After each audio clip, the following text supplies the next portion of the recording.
How to set up payment on Squarespace. Hello everyone, welcome to our channel. Let's see how we can do it.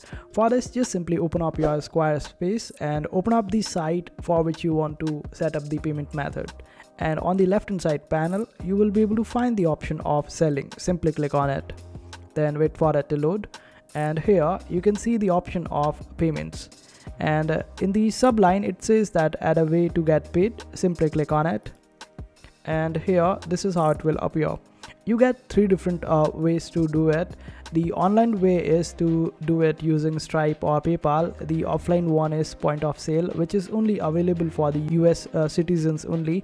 It is basically to receive the cash or through credit cards.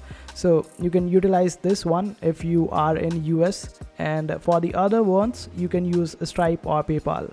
And Venmo users can also use PayPal, and also Apple users and other users can use this Stripe. All you have to do is just simply click on it, and this way a window will pop up, and then let it load. It might take a little while before it loads up, and over here it will ask you to provide the email for Stripe, and in case if you are going to log in using your PayPal or connect your PayPal, then you would have to connect your PayPal with it.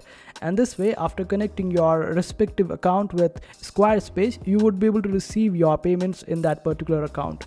And this is how you do it. So I hope now you know how to set up payments on Squarespace. Make sure to hit that like button and also subscribe to our channel for more helpful videos.